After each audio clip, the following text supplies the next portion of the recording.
방금 읽은 이 말씀은 오늘 우리가 그리스도와 연합의 세례를 받고 신앙생활을 시작하지 않습니까? 이 세례의 근원을 말하고 있습니다. 이 17장은 세례의 근원지인데요. 본문에 무엇을 말하죠? 할례를 말하죠. 할례가 언약의 표징이라 하면서 설명을 하는데요. 우리가 현재 그리스도와 연합의 세례를 받고 신앙생활을 시작하는데 그 근원인 할례가 오늘 본문에서 최초로 제정된 겁니다. 할례가 구약교회의 성례로 나중에 출애굽한 이스라엘 백성들이 시내산 아래에서 할례가 제정이 되는데요. 그 근원이 바로 오늘 본문입니다. 어떻게 할례를 제정했고 또 이 할례의 정신이 무엇인지 본문을 통해서 잘 살펴보면 오늘 세례를 통하여 그리스도와 연합한 우리의 삶을 어떻게 가지고 시작해야 하는지를 잘 배울 수가 있겠습니다. 이 17장 이 본문은 네 단락에 걸쳐 연이어 보도되는 네 가지 사건을 잘 볼 수가 있습니다. 첫 번째는 하나님께서 찾아오셔서 언약을 맺는 걸 말하는데요. 땅과 후손에 대해서 아브라함에게 이전에도 언약을 하셨는데 여기서 다시 땅과 후손에 대한 언약을 하시는 거니까 언약의 갱신이죠. 그리고 아브라함으로 계명해 주십니다. 그리고 언약의 표징인 할례를 말합니다. 오늘 이 점을 좀 중점해서 볼 텐데요. 그리고 마지막으로 사례를 아브라함의 아내 사례를 사라로 계명해 주십니다. 이 네 가지 사건을 쭉 보도를 하는데 처음과 마지막 부분에 아브라함의 나이를 이야기를 하거든요. 아브라함이 99세가 되던 해에 하는데요. 그래서 24절에 가면 아브라함이 99세 때에 할례를 받았다 하면서 마무리를 합니다. 성경의 중요한 사건을 말할 때 주역이 되는 인물의 나이를 말할 때가 있는데요. 그것은 역사적인 사실이라는 것도 있고 그리고 이 17장이 매우 중요하다는 것을 말합니다. 아브라함 개인에게도 중요하지만 아브라함의 자손으로 오는 언약의 자손들 그리고 오늘까지 이어지는 언약민에게도 아주 중요한 내용이라는 것입니다. 아브라함의 이름을 계명한 것, 사라의 이름을 계명한 것도 중요하지만 특히 언약의 표징인 할례를 제정했다는 것이 아주 중요합니다. 할례가 하나님과 맺은 언약에 대한 표시라고 하는데요. 이게 오늘 우리 세례의 근원이니까 우리에게도 가르치는 바가 있습니다. 어떻게 제정되었는지 잘 살펴볼 필요가 있겠습니다. 본문을 좀 읽으면서 보도록 하죠. 1절부터 보죠. 아브라함이 99세 때에 여호와께서 아브라함에게 나타나서 그에게 이르시되 나는 전능한 하나님이라 너는 내 앞에서 행하여 완전하라. 99세 때에 하나님이 나타나셨다고 하는데요. 그동안 하나님께서 침묵해 계셨습니다. 그 침묵해 계신 기간이 13년 정도 됩니다. 그 침묵하셨다는 것은 시원찮았다는 건데요. 아브라함에 관해서 시원찮게 생각하고 있었다는 겁니다. 16장을 보면 아브라함의 아내 사레는 출산하지 못하고 아브라함의 여종 하갈과 동침하여 이스마엘을 낳았다고 합니다. 아브라함이 여종을 통하여 아들을 낳았다는 이것은 하나님이 후손을 주리라, 자손을 주리라 하고 약속하지 않습니까? 그런데 그 약속을 끝까지 믿지 못했다는 것입니다. 아브라함의 아내 사레를 통하여 자손을 주겠다는 약속인데 그걸 끝까지 믿지 못하고 사람 생각으로는 다 믿을 수가 없죠. 사레도 이미 90세가 되었는데 아들을 얻을 수 없잖아요. 생산 능력이 다 끊어졌는데 그러니까 자연히 이성으로는 이제는 희망이 없다 하고 여종하가를 얻어서 아들을 낳은 겁니다. 그러니까 하나님의 언약을 다 부인했다 그렇게 보기는 어렵고 반은 믿었는데, 그래서 끝까지 이 사례를 통하여 아내를 통하여 아들을 주실 것을 믿지 못하고 여종 하가를 통하여 후손, 하나님께서 약속하신 후손을 얻고자 한 겁니다. 이것은 반은 믿은 건데요, 끝까지 믿지는 못했지만, 그러니까 하나님께서 주시기를 기다리지 않고 사람인 자기의 힘으로 후손을 얻고자 해서 얻은 게 이스마엘입니다. 그 때문에 하나님께서 석연찮으시니까 13년 동안 침묵하였습니다. 나타나시지 않으셨습니다. 그러다가, 그러니까 이건 아브라함에게 생각할 여지를 주신 거죠. 그러다가 13년 만에 나타나셔서 첫 마디가 뭐라고 하죠? 나는 전능한 하나님이다. 너는 내 앞에서 완전하라 하시죠. 이게 전능한 하나님이라, 전능하시다, 뭘 말하죠? 우리는 얼른 직감으로도 하나님 능치 못할 일이 없으시다 하고 내 편의대로 이용할 가능성이 많죠. 하나님 능치 못할 일이 없으시다 하고 내가 막 써먹으려고 하기가 쉽습니다. 성경을 볼 때는 우리 느낌대로 생각하고 보면 안 되죠. 하나님을 내 마음대로 생각하라는 말씀은 성경에 한 곳도 없죠.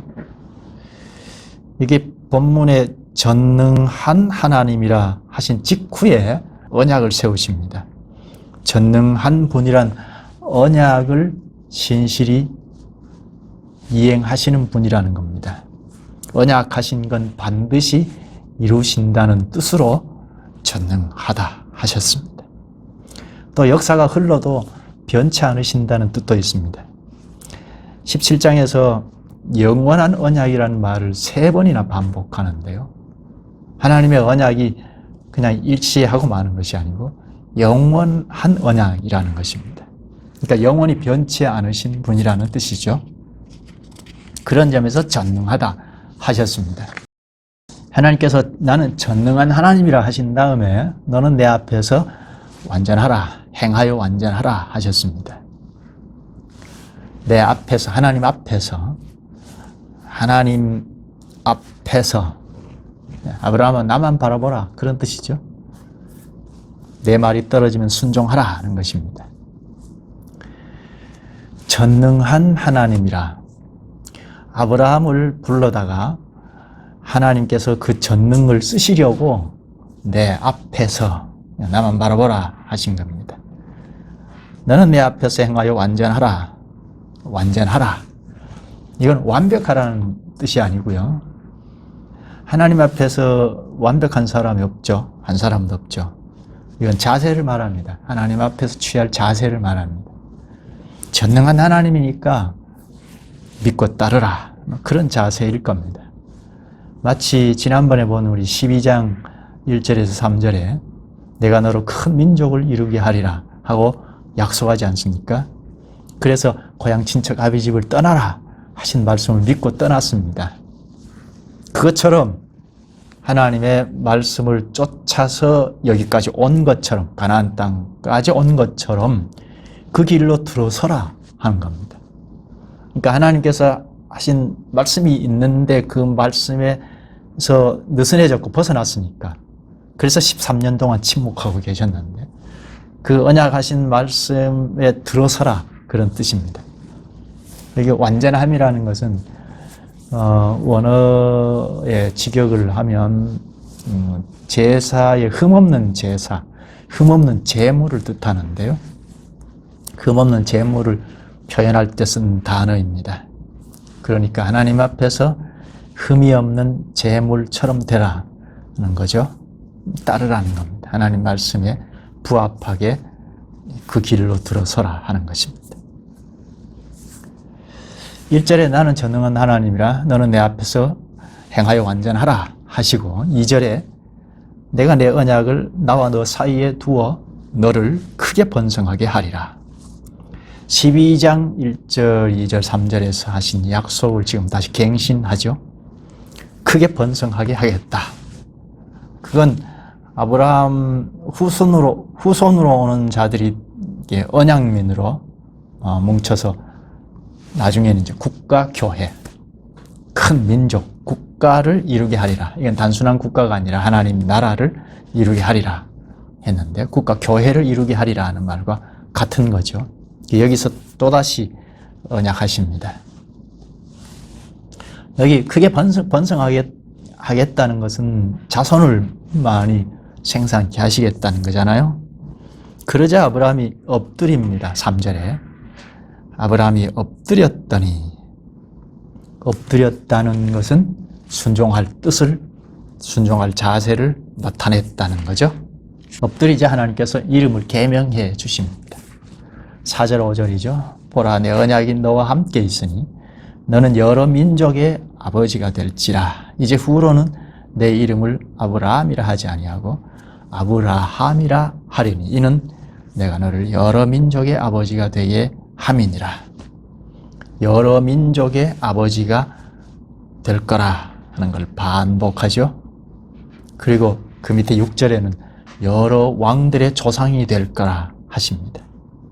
여기 여러 민족, 여러 왕의 조상, 그의 신분과 지위에 걸맞는 아브라함으로 계명해 주셨습니다. 아브라함이 무슨 뜻이라고 했죠? 아브라함, 열국의 아버지, 여러 민족의 아버지라는 뜻입니다. 아브라함은 개인의 아버지인데요. 존귀한 개인의 아버지인데 거기에 머물리지 않고 여러 민족의 아버지로 아브라함으로 계명해 주셨습니다. 이렇게 열국의 아버지, 여러 민족의 아버지로 바꿔주신 것은 12장에서 약속하신 많은 자손의 약속이 곧 실현될 걸 뜻합니다.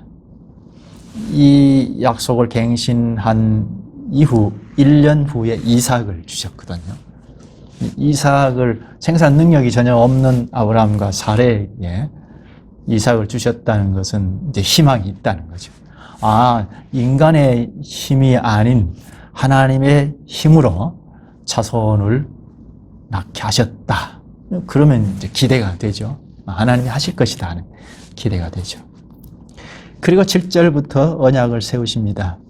내가 내 언약을 나와 너 및 내 대대 후손 사이에 세워서 영원한 언약을 삼고 너와 내 후손의 하나님이 되리라. 언약을 세우시는데 잘 볼 필요가 있습니다. 어떻게 세우시죠? 여기 하나님이 주도하셔서 나와 너 및 내 대대 후손 사이에 세워서. 우리 보통 약속할 때 어떻게 하죠? 약속할 때 두 사람이 약속을 하죠. 너와 아들하고도 약속하겠다. 태어나지 않는 대대 자손들하고 약속하겠다. 그렇게 태어날지도 알 수 없는데 약속하지 않잖아요. 그런데 하나님께서 나와 너 및 내 대대 후손 사이에 세워서 합니다. 후손들이 태어나지도 않았는데 약속하신 것은 세상에 이런 약속은 없잖아요. 그런데 후손이 태어날 것을 다 아시고 자자손손 언약민들이 날 것을 하나님께서는 다 아시고 그들과도 약속하신 것입니다. 영원한 언약을 삼고 하는데요. 하나님의 언약은 영원한 언약입니다. 영원한 언약이 참 중요한데요. 이거 좀 기억해 놓고 뒤에 가서 좀 더 보겠습니다. 그 다음에 약속이 또 있는데 8절입니다. 내가 너와 내 후손에게 내가 거류하는 이 땅 곧 가나안 온 땅을 주어 영원한 기업이 되게 하고 나는 그들의 하나님이 되리라. 약속의 내용으로 앞에서는 많은 자손을 약속했고 여기서는 땅을 약속했죠. 땅을 주겠다. 여기 땅은 가나안 온 땅을 주어 영원한 기업이 되게 하고 나는 그들의 하나님이 되리라. 잠깐 있다가 없어지는 땅이 아니고 영원한 기업이 되게 하겠다고 하죠. 그러면 가나안 땅이 영원한 땅이 되겠다는 뜻인가요? 이 가나안 땅에서 국가교회, 하나님 나라를 건설하리라 약속하셨죠. 그러니까 가나안 땅에서 하나님 나라를 건설할 거라 하는 영원한 기업이 되게 하시겠다고 약속하셨으니까 가나안 땅에서 분명히 영원한 하나님 나라를 건설할 수 있겠다는 기대, 국가교회를 건설할 수 있겠다는 소망을 갖게 하셨는데요. 여기 가나안 땅은 영원한 땅을 예표하는 땅입니다. 이 가나안 땅 그 자체가 영원하게 이어질 것이라는 말은 아니고, 히브리서 11장 16절에 보면 그들이 이제는 더 나은 본향을 사모하니 곧 하늘에 있는 것이라. 하늘에 있는 본향을 사모했다고 하죠. 그러니까 아브라함에게 약속하신 그 자손들을 통해서 국가 교회를 이루게 하리라, 또는 하나님 나라를 이루게 하리라 하는 약속이 가나안 땅에서 이루다가 영원한 땅에 들어갈 것을 믿은 겁니다. 그러니까 그들이 더 나은 본향을 사모했다는 것은 가나안 땅에서 국가교회를 이루다가 영원한 세계를 기대하고 믿었다는 겁니다. 또 여기 8절 끝에 그들의 하나님이 되리라 하십니다. 너희들 하나님 되어주겠다. 그리고 아브라함의 자손들, 믿음의 자손들의 하나님이 되어주겠다 하십니다. 이게 언약의 핵심이죠. 언약 하실 때 그 핵심이 하나님이 너희 하나님 되어주겠다 그거잖아요. 그러니까 너희들은 순종하라 그거죠. 여기 언약의 핵심으로 너희들 하나님이 되어주겠다, 그들의 하나님이 되리라 하십니다. 여기 자손과 땅에 대한 언약의 핵심이 하나님이 되어주겠다는 겁니다. 자손과 땅을 주신다는 것은 하나님께서 자기 백성들, 너희들이 하나님이라고 하는 자기 백성들과 교제의 수단으로 당시에는 땅과 자손을 주겠다는 약속을 하신 겁니다. 12장 1절에서 3절에 내가 너로 큰 민족을 이루게 하리라, 국가교회를 가나안 땅에서 이루게 하리라 하신 약속을 하셨죠. 그래서 아브라함은 이 약속을 전면에다 두고 이제 초석을 놓는 교회를 형성해 나갔죠. 족장교회이죠.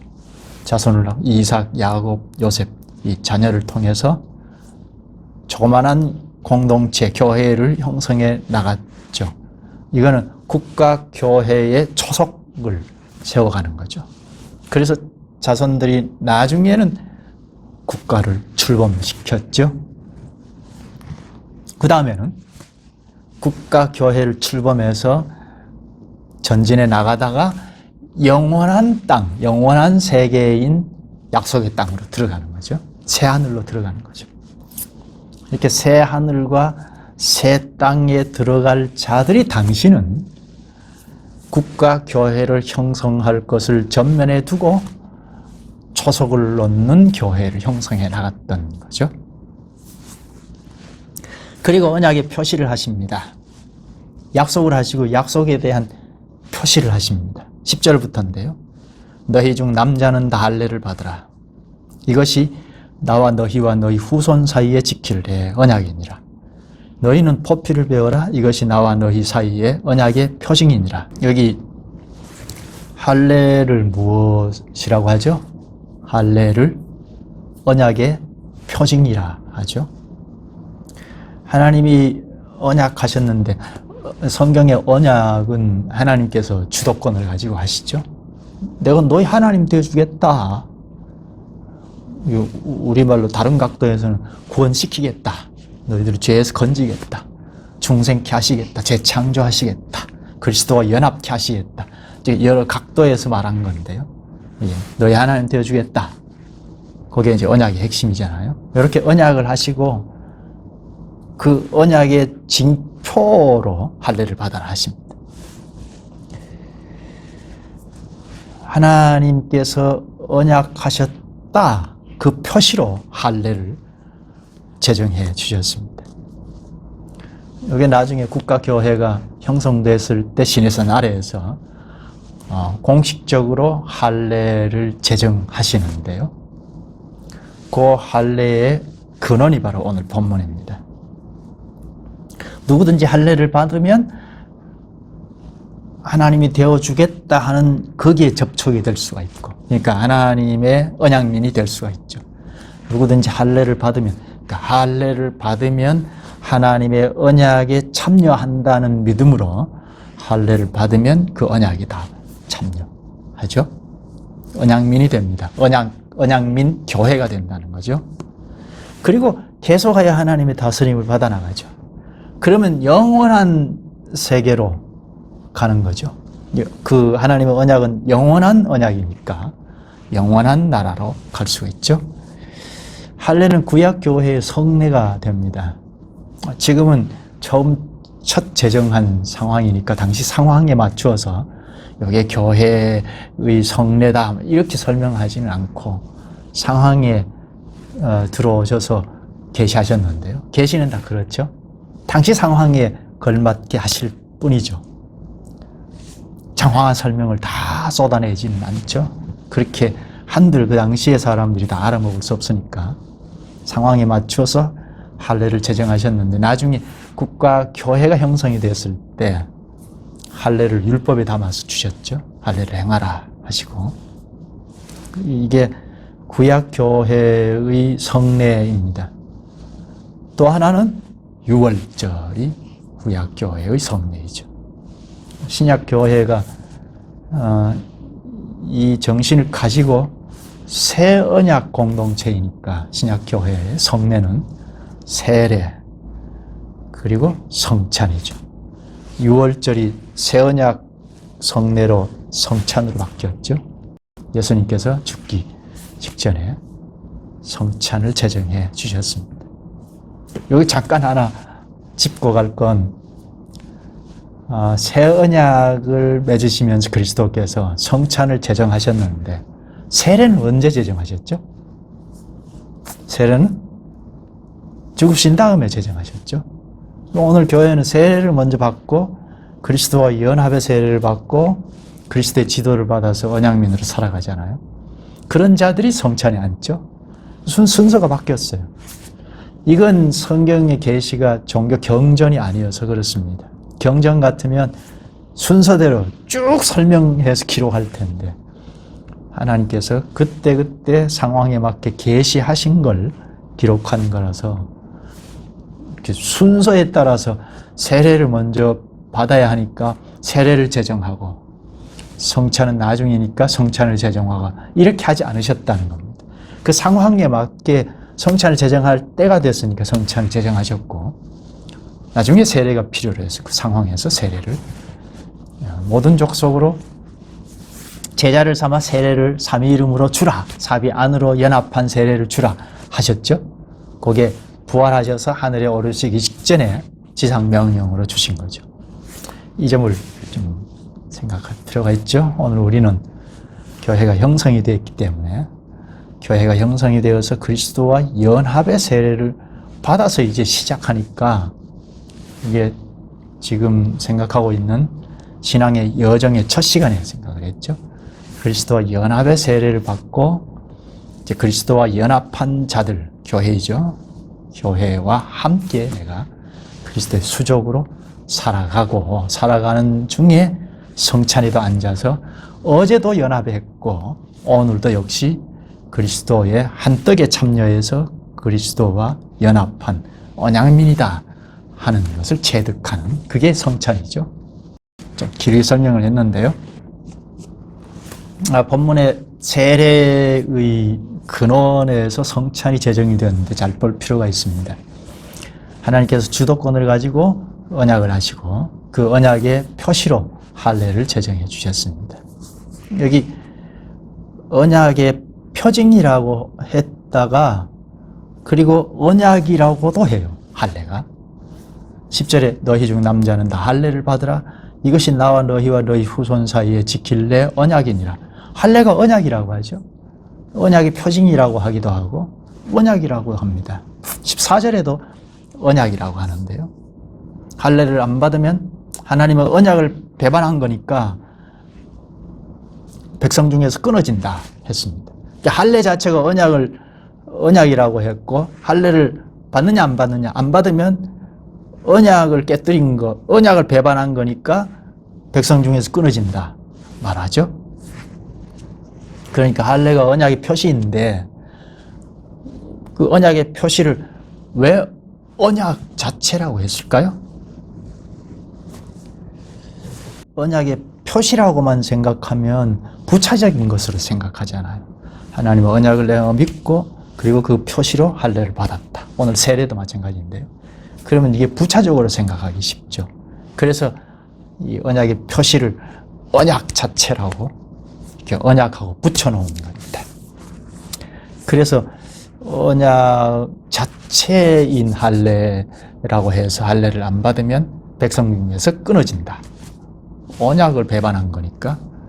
그 때문에 여기 14절에 포피를 베지 아니하는 자는 백성 중에서 끊어지리니 하십니다. 백성 중에서 끊어진다. 언약민에서 끊어진다는 거죠. 영원한 언약에서 탈락된다는 말이죠. 그러니까 언약의 표시이지만 매우 중요하게 가르쳤죠. 그냥 그 통과 의례가 아니고 언약 자체로 붙여서 가르친 것은 이 언약의 표징을 갖지 아니하면, 당시 할례를 받지 아니하면 영원한 언약에서 탈락이 된다는 겁니다. 지금 세례로 가르치죠. 할례는 새 언약의 세례로 가르치는데요. 당시 할례가 신자이냐 불신자이냐 그걸 갈랐죠. 할례가. 오늘 세례가 마찬가지죠. 신자이냐 아니냐. 세례 그 통과 의례 아니냐 하고 받지 않는다든지, 혹은 주고받아도 그냥 의식 하나로 형식적으로 주고받아 버린다면 그건 하나님의 언약을 소홀히 여기는 것이라. 이건 오늘 우리 교회가 생각할 점입니다. 여기 이 할례 자체가 언약이라고 붙여서 중요하게 그 무게 있게 가르치셨는데, 그 때문에 아브라함 가족의 종들까지도 다 할례를 받도록 했습니다. 12절 13절이죠. 너희의 대대로 모든 남자는 집에서 난 자나 또는 너희 자손이 아니라 이방 사람에게서 돈으로 산 자를 막론하고 난 지 8일 만에 할례를 받을 것이라. 너희 집에서 난 자든지 너희 돈으로 산 자든지 할례를 받아야 하리니 이에 내 언약이 너희 살에 있어 영원한 언약이 되려니와. 여기도 언약과 언약의 표징인 할례를 붙여서 말하죠. 난 지 8일 만에 누구든지 아브라함에게 속해 있는 종들까지도 받도록 하셨습니다. 왜 종들까지 다 할례를 받아야 합니까? 종들인데, 아브라함의 친족들이 아닌데, 이건 아브라함이 언약의 대표자이고 그 언약의 대표자에게 관련이 되어 있는 자라면, 이건 이제 교회, 신약으로 말하면 교회로 말하는 건데요. 하나님의 언약민 공동체 교회이니까 교회원이라면 마땅히 언약의 표징을 받아야 한다. 표징이지만 언약 자체다 붙여가지고 가르쳤습니다. 그러니까 이 당시에는 신자 불신자를 갈라내는 게 할례로서 가르쳤습니다. 할례는 구약 교회의 성례라고 했는데요. 당시에 고대 근동 지역에 할례가 다 있었습니다. 그런데 하나님께서 이걸 차용해서 쓰셨거든요. 하나님께서 왜 이걸 차용하셨을까? 당시에 주변에 족속들이 다 할례를 주고받았어요. 근데 하나님도 이걸 그대로 차용하셨어요.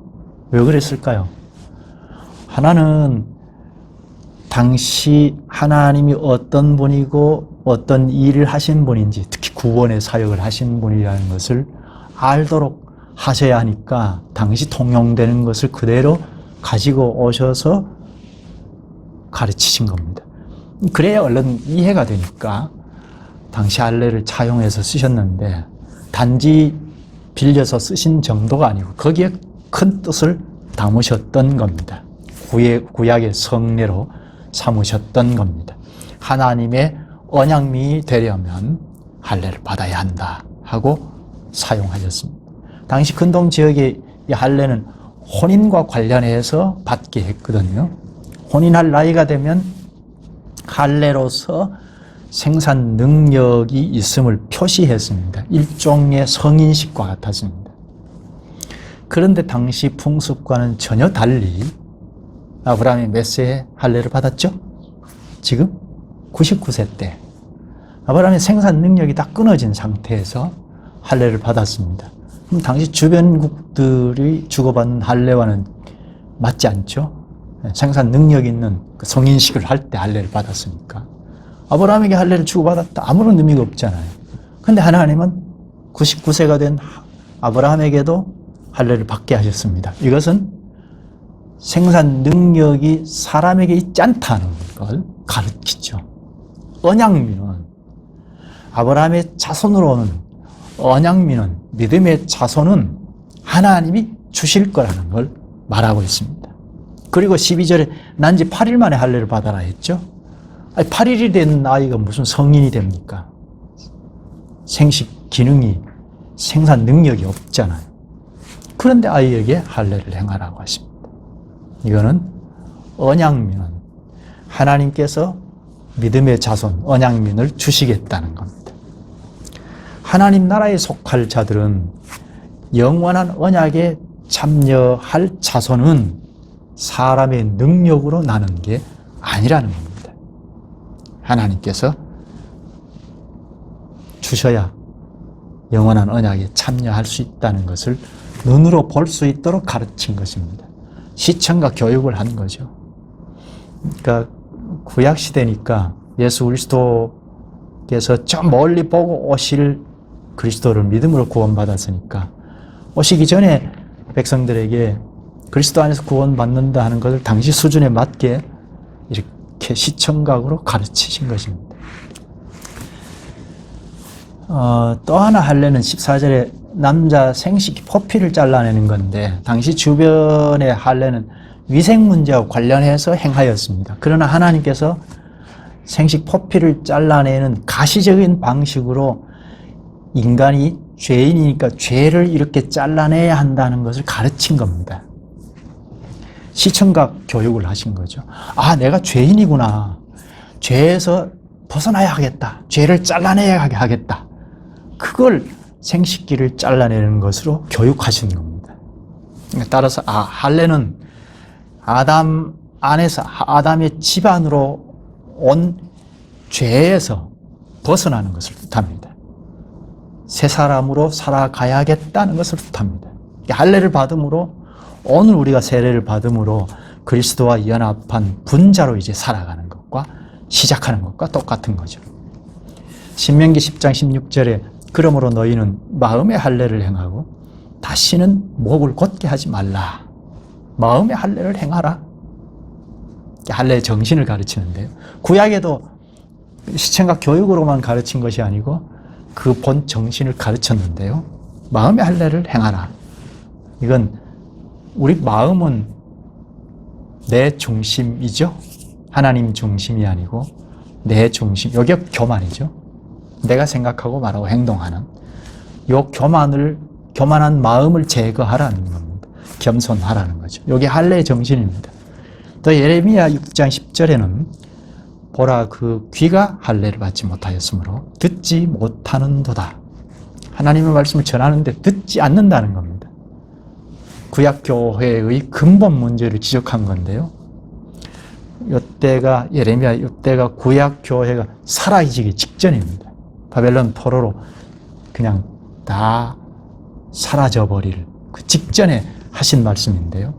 당시에 거짓 선지자들이 제사장들과 야합해서 기득권을 지키려고 사력을 다했습니다. 그래서 아무리 말씀을 전해도 귀를 딱 닫고 듣지 않았습니다. 그 때문에 여기 귀가 할례를 받지 못하여 듣지 못한다고 합니다. 여기 할례 정신입니다. 귀를 잘라내고 듣지 아니한 귀니까 잘라내고 하나님 말씀을 듣는 귀로 할례를 받아야겠다는 뜻입니다. 오늘과 비슷하죠. 당신은 말씀을 듣지 못하면 성소에 들어갈 수 없었습니다. 성소에 못 들어간다는 것은 죄사함을 얻지 못한다는 거죠. 그러니까 결국 언약민회에서 탈락이 된다는 거죠. 신약에도 똑같은 정신을 가르치는데요. 골로새서 2장 11절에 또 그 안에서 너희가 손으로 하지 아니한 할례를 받았으니 곧 육의 몸을 벗는 것이요 그리스도의 할례니라. 육의 몸을 벗는 것이 곧 할례의 정신입니다. 세례죠. 세례 정신도 마찬가지죠. 교만한 마음을 제거하고 말씀을 안 듣는 귀를 제거하고 육신의 몸을 벗는 것, 이게 할례의 정신입니다. 한마디로 할례는 육신의 본성을 다 벗어내는 것, 잘라내버리는 것이죠. 이것이 세례의 정신이기도 하죠. 세례는 그리스도와 연합이라는 것을 우리가 첫 시간에 배웠잖아요. 세례는 그리스도와 연합의 세례라고. 그러면 그리스도와 연합하면 이제 옛사람을 다 잘라내버리는 거잖아요. 옛사람 방식으로 살지 않겠다는 서약을 하고 세례를 받죠. 옛날 방식의 가장 현저한 건 뭔가요? 옛날 방식의 현실, 뭐죠? 우리에게 옛사람의 현실, 내 중심이라는 거죠. 하나님 없다, 내 중심으로 생각하고 말하고 행동하는 거잖아요. 그래서 이 세례를 연합의 세례라고, 그리스도와 연합하는 세례라고 한 것은 이제 나는 없다는 거죠. 로마서 6장에 말하죠. 그리스도와 함께 죽고 장사 지내고 그리스도와 부활에도 참여했다고 하죠. 이게 그리스도와 연합의 세례인데요. 지금까지는 내가 생각하고 말하고 행동하는 그런 삶이었는데 세례를 받음으로 이제 그리스도와 연합했구나. 아, 이제 내가 개인주의가 아니구나. 그리스도의 수족이구나. 지체이구나. 그 현실이 교회이죠. 교회에서 그 현실을 나타내죠. 그리스도와 연합한 수족들이 연합해서 서로 종노릇, 사랑으로 종노릇한, 서로 섬기는 것. 이것으로 내가 그리스도와 연합한 분자이구나 하는 것을 확증하죠. 교회에서도 여전히 내 중심으로 생각하고 말하고 행동한다? 그러면 그리스도와 연합한 사실이 드러나지 않죠. 그냥 성경 어디를 보든지 개인주의 신앙은 지지하지 않습니다. 이건 가르침을 주고받는 것과 관련이 있는데요. 말씀을 좀 제대로 잘 보면 개인주의 신앙을 부추기는 말씀이 없어요. 다 그리스도와 연합한 사회를 전제하고 어떤 말을 했다는 말입니다. 도덕 교훈 같은 것도 역시 그리스도와 연합한 사회를 전제하고, 교회죠. 사회를 전제하고 이렇게 하라 저렇게 하라 하고 한 말씀이라는 겁니다. 그러니까 성경을 우리가 잘 가르치고 배워야 하죠. 개인주의 신앙이 자꾸 부추겨지면 그건 성경을 잘 못 본 겁니다. 개인주의 신앙을 자꾸 부추기는 설교를 한다면 그건 잘못된 설교이죠. 앞에서 영원한 언약, 이것이 매우 중요하다 했는데요. 본문에 영원한 언약이라는 말을 3번이나 반복합니다. 하나님의 언약은 영원하다 하는 거죠. 지난번에 창세기 12장 1절에서 3절에 내가 너로 큰 민족을 이루게 하리라 하고 약속하셨는데요. 국가교회를 이루게 하리라. 하나님 나라를 가나안 땅에서 건설하게 하리라. 교회하고 하나님 나라는 붙어 있으니까 같이 번갈아 가면서 쓸 수 있죠. 하나님 나라를 가나안 땅에서 이루게 하리라 하는 약속입니다.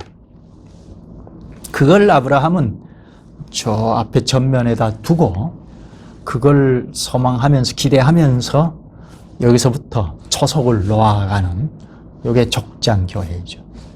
이제 이삭이 태어나서 1년 후에 태어나서 이제 거기에 참여해서 이제 아브라함 교회, 이삭 교회, 족장 교회가 진행해 나가는데 이삭, 야곱, 요셉까지 전진해 나갑니다. 그러다가 이제 국가가 형성될 만한 자손들이 늘어났을 때 애굽에서 탈출해서 시내산 아래에서 하나님께서 모으시는데, 모으다 하는 요게 교회예요. 원어가 모으다, 카할 할 때 신약으로 번역하면 당시 헬라어로 에클레시아인데 오늘 교회입니다. 시내산 아래에서 모으셨는데 국가교회로 출범식을 가진 거죠. 그걸 전면에다 놓고 지금 자손을 낳을 때마다 언약민으로 잘 길러서 언약 공동체 초석을 놓아가는 것입니다. 하나님께서 언약을 하시면서 영원한 언약이라고 하셨는데 아브라함은 영원한 언약이라는 것을 인식하면서 앞에 국가교회를 두고 쭉 전진해 나가는데, 전진해 나가면서 단지 이 지상교회를 뛰어넘어서 저 본향인, 영원한 약속이니까 저 본향인 영원한 땅이 있는 영광의 나라에 들어가는 거죠. 예수님께서 말씀하셨는데요. 유대인들에게 요한복음 8장 56절에서 너희 조상 아브라함은 예수님, 나의 때 볼 것을 즐거워하다가 보고 기뻐하였느니라.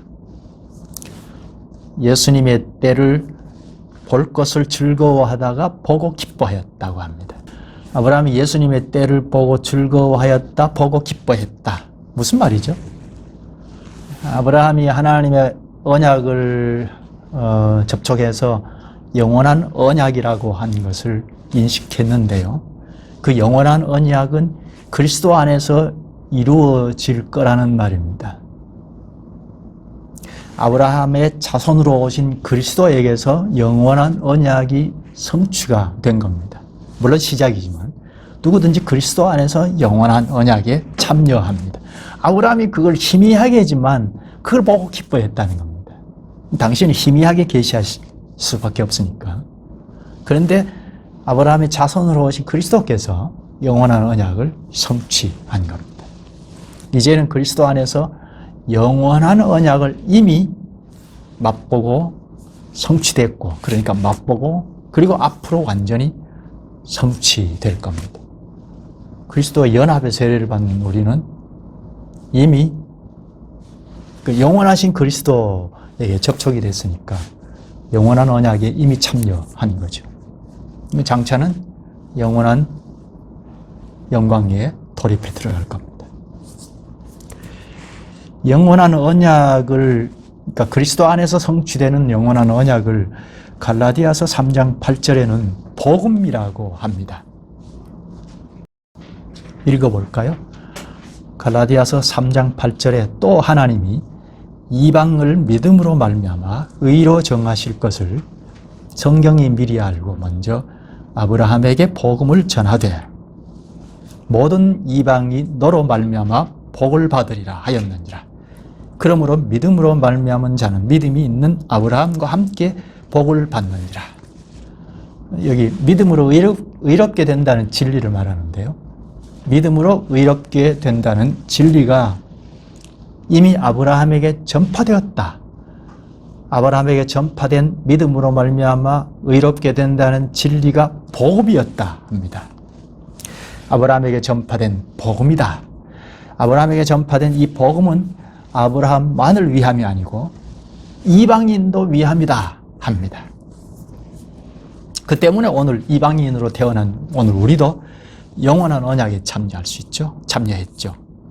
하나님께서 아브라함에게 약속하신 영원한 언약은 그리스도 안에서 이루어졌고, 이 영원한 언약은 바로 신자들을 위한 거죠. 그리스도께 속한 오늘 그리스도인들은 곧 아브라함의 자손입니다. 영원한 언약에 참여했고 아브라함의 자손으로 온 겁니다. 갈라디아서 3장 29절에 말합니다.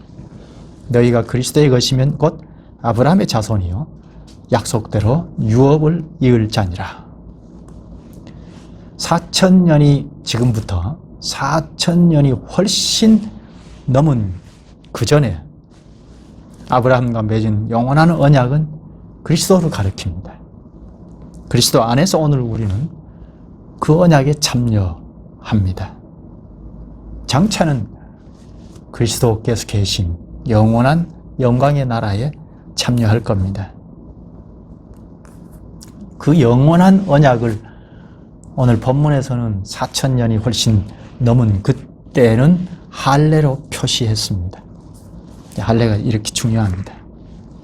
그 할례가 새 언약으로 표시로 세례로 바뀌어졌죠. 세례를 그러면 소홀히 할 수 없죠. 영원한 언약에 참여하는 세례이니까 이 세례를 소홀히 할 수 없죠. 우리가 처해 있는 교회적 이 환경에서 이걸 생각하자니 좀 착잡하기는 합니다. 과연 영원한 언약에 참여케 하는 세례인가? 영원한 언약에 연합하는, 그리스도와 연합하는 세례인가? 연합하는 표징이 맞나? 좀 착잡하게 생각하지 않을 수 없습니다. 그리스도를 믿음으로 세례를 받았어. 그러니까 나는 구원이야. 그러고 큰 발전이 없다면, 그리스도의 분자 의식을 가지고 살아가는 의식의 전환을 많이 못 갖는다면 이건 참 생각할 점이죠. 그리스도와 연합의 세례를 받음으로 이제 그리스도와 연합한 자들과 그리스도의 교회를 이루는데, 이 그리스도의 교회에서 내가 분자 의식을 가지고 늘 실제적으로 경험하면서 그리스도의 분자 노릇하면서 또 이 시대 앞에서도 시대의 사명을 감당하고 살아가는데, 세례가 이런 정신이 있는데 과연 그럴까? 이건 첫째는 그리스도를 대언하는 설교와 관련이 있습니다. 그리스도와 연합한 데서 우리가 생각하고 말하고 행동하는 여지를 주지 아니하는 설교라면, 개인주의를 부추기는 설교라면 이건 생각할 점이 많고, 또 듣는 우리도 그리스도와 연합한 분자로서 내가 어떻게 이 말씀을 듣고 생각하고 말하고 행동할 것인가 생각하지 못한다면 종교 하나로 전락하는 말씀밖에 되지 않죠. 벌써 수천 년 전에 아브라함에게 할례를 가르치면서 벌써 그때는 참 희미한 계시 시대임에도 불구하고 영원한 언약을 계시하셨는데, 오늘은 밝히 그리스도와 연합의 세례라는 이 계시의 말씀을 밝히 가르쳐줬고 성경에 기록해 있는데도 그 성경을 보고 그리스도와 연합한 의식을 갖지 못하고 살아간다면, 함께 교회를 이루었다 하더라도 이게 모래알이 연합이 된 정도일 뿐이 아니겠는가 참 생각할 여지가 많습니다. 그리스도와 연합의 세례, 그 근원지가 할례인데 몇천 년 전에 할례를 가르치면서 벌써 영원한 언약의 표징이라고 가르친 점을 깊이 생각해야 하겠습니다. 기도하시죠. 자비하신 주님, 주님께서 그리스도와 연합의 세례를 받음으로 이제 옛사람을 끊어내버리고 그리스도의 수족으로 살 가치를 갖게 하신 것을 이미 몇천 년 전에 가르친 바를 우리가 배우옵나이다. 이 세례의 근원을 오늘 가르쳐 주셔서 벌써 수천 년 전에 아브라함에게 언약하시고 그 표징으로 할례를 제정하신 것을 알게 하시옵나이다. 저희는 밝히 계시된 그리스도 안에서, 밝히 계시된 말씀을 그리스도 안에서 영원한 언약에 이미 참여한 자들로 삼으사 내 중심으로 살던 걸 다 끊어내버리고 그리스도의 분자로 교회 그리스도와 연합체를 이루며 이곳에서 영원한 하늘나라를 소망하며 살아갈 용기를 갖게 주님 인도하여 주시옵소서. 예수님의 이름으로 기도하옵나이다. 아멘.